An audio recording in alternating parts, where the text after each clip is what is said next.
In today's episode, a young girl is left unattended, floating on the river for just long enough for a massive crocodile to devour her in one swift move. By the time the little girl is noticed missing, it is already too late. Hit that like button and subscribe right now. This is the terrifying saltwater crocodile attack on 12-year-old Mara. Welcome to Final Affliction. We have a very recent and terribly sad case for you today. In late June of 2024, a 12-year-old girl went missing, and the collective efforts of a community is nothing short of amazing. Even in times of such intense sorrow and grief, the people banding together reminds us of how incredible mankind can be. The family has decided to keep the girl's name out of the news and have asked for privacy during this time. So, for now, we'll call her Mara. That name means sorrow and grief, and undoubtedly her family are drenched in the worst kind of grief, the sadness that can only come from losing a child. In the Northern Territory of Australia is a little town called Nunmariyanga. Most of the 360 people who live there are Indigenous Australians, and they have chosen to live somewhat removed from the more populated cities and towns. And with less than 400 people, you can only imagine how close everyone was. It's the kind of place where several households like to get together for dinner, preferring a communal feel to every aspect of life. And like we like to sit on our porches sipping on a cold beer at the end of the day to unwind, the town liked to get together after a long day too. But they preferred to head to Mango Creek. There, the kids would cool off in the last remaining hint of Australian heat that hung on before the sun went down, and the grown-ups sat under the trees, sharing a cold one and passing snacks around. Mara and 12 other children ran ahead of the grown-ups, and they were already splashing and playing in the water by the time the adults arrived. As the late afternoon went on, the children went in and out of the water, and the adults sat and talked about everyday things and small-town gossip. At one point, only 3 teenagers were sitting waist-deep in the shallows, while Mara and her cousin were floating lazily about. The afternoon was about to wind down, and they were getting as much of those last moments of coolness before being told that they needed to pack up and go home.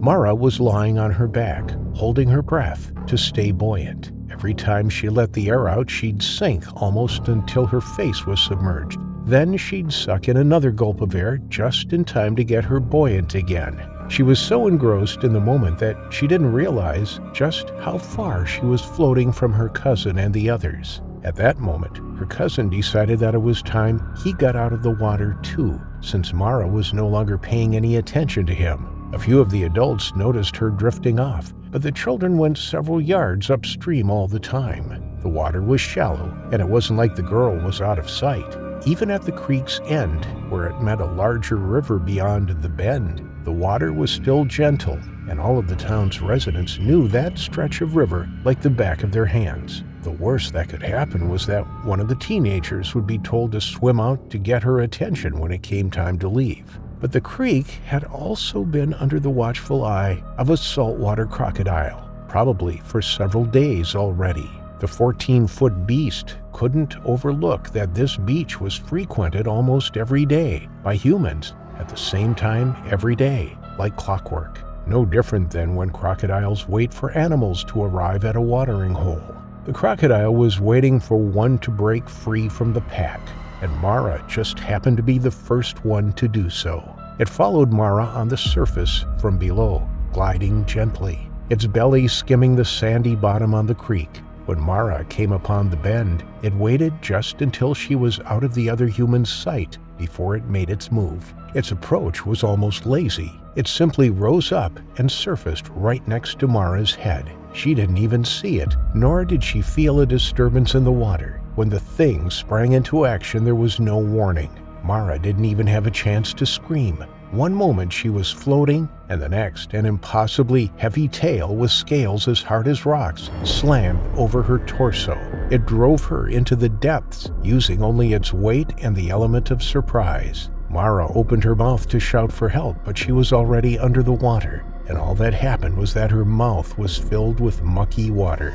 Before she could get a sense of up or down, or even what was happening, her frail little body was entirely encased in the beast's. Her arms were pinned to her sides, and she could feel the undulating serpentine body around her squeeze tighter and tighter around her chest. Her ribs began to crack one by one under the increasing pressure, driving shards of bone into her lungs. A combination of water and blood filled her chest, and Mara died from drowning in less than 2 minutes.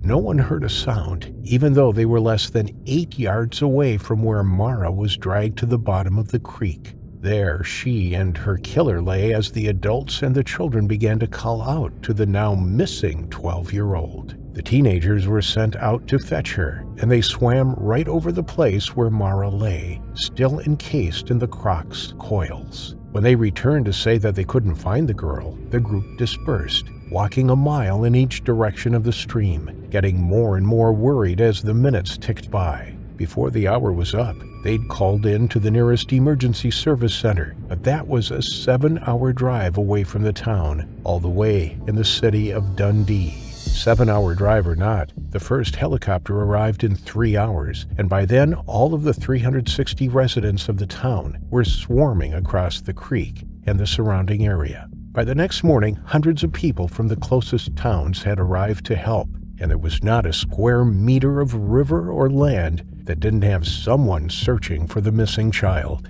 From the moment search and rescue arrived, they suspected that it was a saltwater crocodile. There hadn't been an attack in the area in 6 years, but the lack of screams or noise during the time that she disappeared left few alternatives. Only the mighty lizard could have done it so quickly and with so much stealth. 24 hours later, there were still no signs of Mara on the banks, and divers weren't finding anything either. The call was made that this was no longer a rescue mission, but a recovery operation. Chances of finding Mara alive were next to zero, and sure enough, 2 days after her disappearance, they finally found what was left of the little girl, hidden behind a crop of reeds that were growing a mile upstream. There were no crocodiles in sight, but people were stationed to keep a lookout in the area for when the predator returned to finish feeding. But given how little there was left of Mara, it was even possible that the animal was done with the body, because there really wasn't much left to recover by the time they found her. Authorities haven't released exactly what state the remains were in, but they were desperate to find the animal so that more remains could be retrieved, or else there would barely be anything to bury the child. But her remains at least did reveal the animal's estimated size, and they were certain that they were looking for a crocodile that was, at the very least, 12 feet long, if not more. Then, on the 7th of June, they found a specimen that fit the description that they were looking for, a 14-foot male, estimated to be at least 30 years old. They shot it where it was lying on a sandbank and performed the necropsy to confirm that it was indeed the beast that killed Mara. Her remaining body parts were added to the rest of them so that she could be buried as completely as possible. And now the surrounding communities are at a crossroads. On the one hand, the saltwater crocodiles hold a great deal of traditional significance to the indigenous people of Australia, but the croc's rising populations are starting to reach alarming rates. Mara is not going to be the last victim if there aren't any steps taken to curb the thousands of scaled predators roaming the water of the Northern Territory. The people are split about their opinions. On the one hand, they respect and revere the creature, and have for centuries. But on the other hand, it had taken one of their own, and one of their youngest and most innocent members, no less. While people take a moment to absorb the shock of losing one so young, authorities have yet to come to a decision about what to do about the situation before it becomes an even bigger problem. If they don't, it won't be long before another unsuspecting swimmer meets their final affliction.